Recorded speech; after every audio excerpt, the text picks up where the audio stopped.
සිළු දෙනාටම ආයුබෝවන්. 26 අපසුසස් පෙළ සඳහා අයදුම් කිරීමට ඊයේ දින සිට අවස්ථාව ලබා දීලා තියෙනවා. මේක අයදුම් කරන්නේ කොහොමද? දින කීයක් ඔයාට අයදුම් කරන්න දෙනවද? සහ නිවැරදිව මේක අයදුම් කරන්නේ කොහොමද කියලා අපි මේකදී කතා කරනවා. යනුව අයදුම්පත් දාන්න අවස්ථාව ලබා දීලා තියෙන ඔන්ලයින් විතර කියන මාර්ගගත විතරයි මේ අවස්ථාවේදී අයදුම්පත් යොමු කර යුත්තේ. යනුව මාර්තු 24 වෙනිදා ඉඳලා අප්‍රේල් මාසේ 24 වන දක්වා මාසයක් පමණ කාලයක් අයදුම් කරවන්නට අවස්ථාව තියෙනවා. මේක අයදුම් කිරීම සඳහා අයදුම් කිරීමට විභාග දෙපාර්තමේන්තුවේ වෙබ්සයිට් එක dones.lk සහ onlineexamgovernment.lk එහෙම නැත්නම් DOE කියලා ජංගම මෘදුකාංග යෙදුමක් තියෙනවා. අන්න ඒකෙන් අපිට ඇප්ලිකේෂන් එක දාන්න පුළුවන්. අපි මෙතෙන්දි කතා කරමු ඩොනෙට්ස් එකේ කියන්නේ විභාග දෙපාර්තමේන්තුවේ වෙබ්සයිට් එක ගිහිල්ලා මේක දමන්නේ කොහොමද කියලා. ඔයාලට පුළුවන් තමන්ගේ browser එක ඕපන් කරලා මේ විදිහට dones.lk කියලා ටයිප් කරන්න. එතකොට මෙන්න මේ වගේ සයිට් එකක් තමයි ඕපන් වෙන්නේ ශ්‍රී ලංකා විභාග දෙපාර්තමේන්තුවේ වෙබ්සයිට් එක. ඒකේ අපිට ලැන්ග්වේජ් එක මාරු කරගන්න පුළුවන්. සිංහල, තමිල්, ඉංග්‍රීසි වලට ඕන විදිහට තමන්ගේ කැමති භාෂාව තම භාවිත කරන භාෂාව චේන්ජ් කරගන්න පුළුවන්. මෙතෙන්දි මම සිංගල් ලැන්ග්වේජ් එකට දාලා කතා කරන් බලාපොරොත්තු වෙනවා. එතකොට ඒකේ මේ අපගේ සේවා කියන එකට ගියාට පස්සේ ඒකේ 4 වෙනි ස්ථානයේ බලන්න බලා ගන්න පුළුවන් මාර්ගගත විභාග සේවාවන් කියලා එකක් තියෙනවා. මෙන්න මෙතෙන්ට තමයි අපි යන්න ඕනේ උසස් පෙළ විභාගය අයදුම් කරන්න. එතෙන්ට ගියාට පස්සේ මෙන්න මේ වගේ ඉන්ටර්ෆේස් එකක් පෙන්වන්නේ. ඒකෙදි පර්සනල් account login එකක් පෙන්වනවා. ඒ වගේම ස්කූල් account login එකක් පෙන්වනවා. මේකෙදි පෞද්ගලික අයදුම් කරුවන් පර්සනල් account එකක් හදා ගන්න ඕන. එහෙම නැත්නම් පාසලේ දරුවන් දැනට ඉගෙන ගන්න දරුවන් උසස් පෙළට ලියන්න.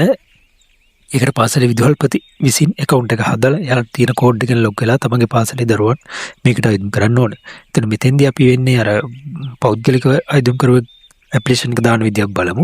එතෙන්දී අපි අපගේ හැඳුනුම්පත් අංකය මෙතෙන් ටයිප් කරලා සබ්මිට් කරන්න ඕන.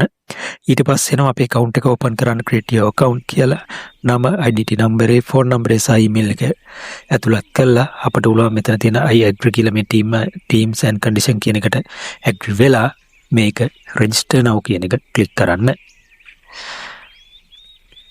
ඊට පස්සේ සුළු මොහොතක් ගන්නවා. ඊට පස්සේ මෙන්න මේ වගේ එකක් එනවා. ඒ කියන්නේ අපේ ෆෝන් එකට එනවා කෝඩ් එකක්. ෆෝන් නම්බරේ දීපේකට ඒ කෝඩ් එක මෙතන ටයිප් කරන්න ඕන. OPT එක ටයිප් කරලා සබ්මිට් කරාට පස්සේ මේ වගේ ඉන්ටර්ෆේස් එකකින් අපි ලොග් වෙනවා. එතෙන්දී තියෙනවා A level GCD A level examination 2026 කියලා. අන්න එතන තමයි අපි ගිහිල්ලා තමන්ගේ ඇප්ලිකේෂන් එක පුරවන්න ඕනේ. මේක විශේෂයෙන්ම තමයි දැනට රජයේ පාසල ඉගෙන ගන්න කෙනෙක් නම් ඔබ අනිවාර්යයෙන්ම පාසලෙන් තමයි අයදුම් කරන්න ඕන. පෞද්ගලිකව මෙතෙන්ට ගිහිල්ලා මෙහෙම අයදුම් කරන්න එපා. එහෙම වුණොත් වෙන්නේ ඔබගේ විභාගයේ තානම් වීමට ලක් වෙනවා. හරි. අපි දැන් මෙතනින් ගිහිල්ලා බලමු.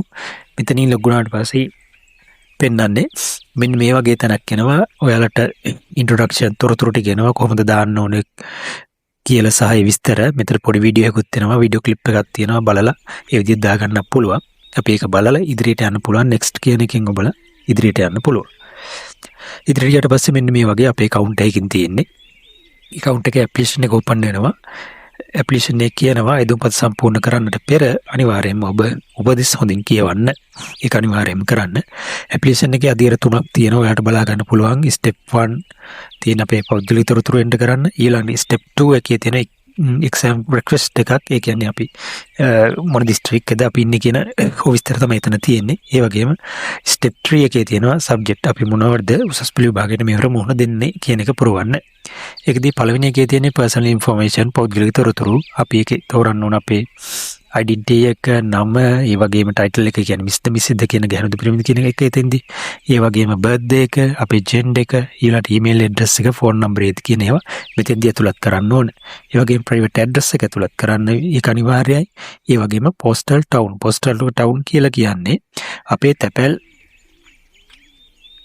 සේවාවට අදාළව අපේ ආසන්නම තියෙන තැපැල් කන්තෝරුව අයත් නගරය තමයි මෙතෙන්ට ඇතුළත් කරන්න ඕනේ. ඊළඟට විශේෂයෙන් මෙතන ෆුල් නේම් එක අනිවාර්යයෙන්ම ඉංග්‍රීසි වලින් මේක සම්පූර්ණ කරන්න ඕනේ. ඇත්තට ඇප්ලිකේෂන් එකම ඉංග්‍රීසි වලින් ඒක සම්පූර්ණයෙන්ම ඉංග්‍රීසි වලින් ටයිප් කරලා අපිට මේ විදිහට එතනින් ඉස්සරහට යන්න පුළුවන්. එතකොට එනවා step 2 exam request කියන එකට.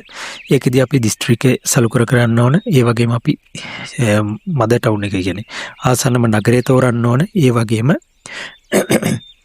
attempt number කියන්නේ ඒ කියන්නේ අපි විභාගයේ මොහොත දෙන්නේ කීවෙනි අවස්ථාවද, තුන්වෙනි අවස්ථාවද, හතරවෙනි අවස්ථාවද ඔන්නෝ කියන කාරණා තමයි මෙතන මෙන්න මෙතනට දාන්න ඕනේ. එතකොට අපි අනිවාර්යෙන් පෞද්ගලික අයදුම් කරුවෙන් නම් බොහෝ දුරට තුන්වෙනි අවස්ථාව වෙන්නේ. එතකොට අපිට එතෙන්දී තුන්වෙනි අවස්ථාව කියලා මේ attempt number කියන එක දාන්න පුළුවන්. ඊළඟට ප්‍රශ්නේ තියෙන්නේ special education need student කෙනෙක්ද කියලා. ඒ කියන්නේ විශේෂ අවශ්‍යතා ඇති අයෙක්ද? එහෙමනම් අපි yes කියලා දානවා. yes කියලා දුන්නට පස්සේ එතන එනවා මේ එයාට මොන වගේ ආබාධිත තත්ත්වයක්ද තියෙන්නේ ඕක කියන තොරතුරු සම්පූර්ණ කරන්න. එහෙම නොවෙනවා නම් ඔයාලට පුළුවන් no කියලා දාලා ඉස්සරහට යන්න.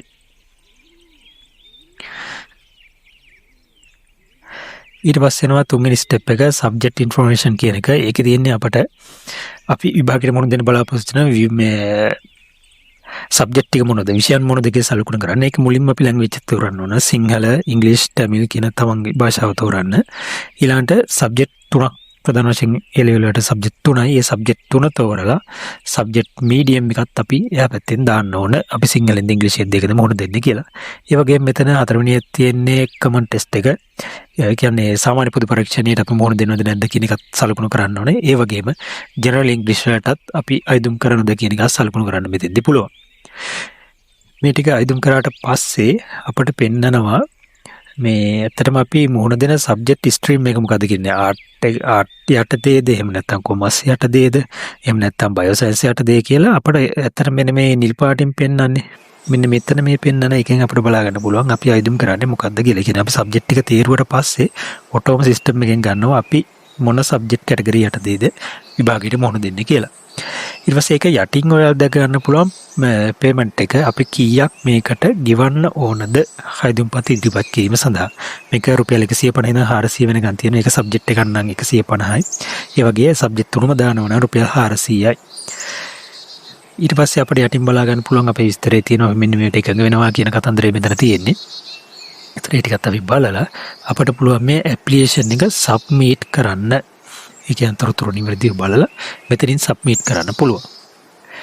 සබ්මිට් කරාට පස්සේ මෙන්න මේ වගේ ඉන්ටර්ෆේස් එකකින් ඕපන් වෙන්නේ. ඒකේ අපිට තියෙනවා අපගේ සම්පූර්ණ අපේ ඇප්ලිකේෂන් එකේ සමරියක් තියෙනවා. ඒතර අපිට මෙතන මේ සමරිය බලලා වැරද්දක් තියෙනවනම් මෙන්න මෙතන මේ reset the exam application කියන එකට ගිහිල්ලා නැවතත් අපි අඩුපාඩු ටික හදා ගන්න පුළුවන්.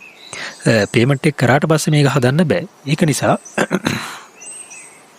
අනිවාර්යයෙන් මෙතෙන්දී හදා ගන්න ඕනේ. මෙතන පේමන්ට් එක අවස්ථා දෙකක් තියෙනවා. බැංකු කාඩ් එකකින් ගෙවන්න පුළුවන්. ඒ වගේම තැපැල් කන්තෝරුවෙන් පුළුවන්. මෙතන මේ පෙන්වන්නේ බැංකු කාඩ් එකකින් අපි ඔන්ලයින් ඉවල ගෙවන විදිය. ඒක ඕපන් කරාට පස්සේ අපට කාඩ් එකේ ඩීටේල්ස් ගහලා සාමාන්‍ය විදිහට අපි ඔන්ලයින් ගෙවීමක් කරන විදියට මෙතනින් පේ කිරීම කරගන්න පුළුවන් වෙනවා. ඒක පහසුයි. එතෙන්දී අපි නිවැරදිව තොරතුරු දුන්නා නම් අපට ඒ වෙලෙම පේමන්ට් එක කරගන්න පුළුවන්. එහෙම නැත්නම් අනිත් අවස්ථාව තියෙන මෙතන මේ තියෙන්නේ පෝස්ටල් ඩිපාර්ට්මන්ට් එකේ තැපැල් කන්තෝරුවකින් අපිට මේක ගෙවන්න පුළුවන්. එතෙන්දී අපට කොහොමද මේක ගෙවීම කරන්න ඕන කියන එක තියෙනවා. එතන ටච් කරාට පස්සේ මෙන්න මේ වගේ පියවරෙන් පියවර අපිට බලා ගන්න පුළුවන් කොහොමද තැපැල් කන්තෝරුවෙන් ගෙවීම කරන්න කියලා. ඇත්තට මෙතන මේ තැපැල් කන්තෝරුව ගෙවීම කියන එක ටච් කරාට පස්සේ අපේ ෆෝන් එකට එනවා කෝඩ් එක. අන්න ඒ කෝඩ් එක ළඟ තියා ගන්න ඕන. කෝඩ් එක ළඟ තියාගෙන අපි තැපැල් කන්තෝරුවට යන්න පුළුවන්. තැපැල් කන්තෝරුවට ගිහිල්ලා ඒ කෝඩ් එක යාලට දැනුම් දීලා මෙන්න මේකට අදාළව උසස් පෙළ විභාගය සඳහා අයදුම්පත් ගාස්තු ගෙවන්න ඕන කිව්වට පස්සේ එතනින් යාලා ඔන්ලයින්වම මේක ගෙවීම කටයුතු සිදු කරනවා. මෙන්න මේ ගෙවීම කටයුතු කරාට පස්සේ තමයි අපට ඇත්තටම මේ ඇප්ලිකේෂන් එක ඩවුන්ලෝඩ් කරගන්න පුළුවන් වෙන්නේ. එතකන් මේක පෙන්ඩිං අවස්ථාවේ තියෙන්නේ. ඔබට බලා ගන්න පුළුවන් අපි ගෙවීම කරාට පස්සේ තැපැල් කන්තෝරුව හරහාම ඒ කියන්නේ එක්සත් විභාග දෙපාර්තමේන්තුවෙන් අපට ආපු නැවතත් මැසේජ් එකක් එනවා. ඉන්නේ මැසේජ් එකේ තියෙනවා ලින්ක් එක. මෙන්න මේ විදිහට ඇප්ලිකේෂන් එක ගන්න ලින්ක් එක. ඒ ලින්ක් එකෙන් අපට ගිහිල්ලත් පුළුවන්. එහෙම නැත්නම් නැවතත් අපි donets.lk එකට ගිහිල්ලා අපේ ලොගින් එකට ලොග් වුණාට පස්සේ අපට ඇප්ලිකේෂන් එක ඩවුන්ලෝඩ් කරගන්න පුළුවන්.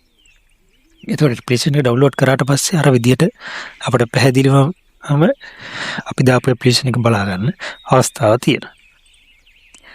එහෙනම් සියලු දෙනාටම බොහොම ස්තුතියි අපිත් එක්ක රැඳී සිටියාද.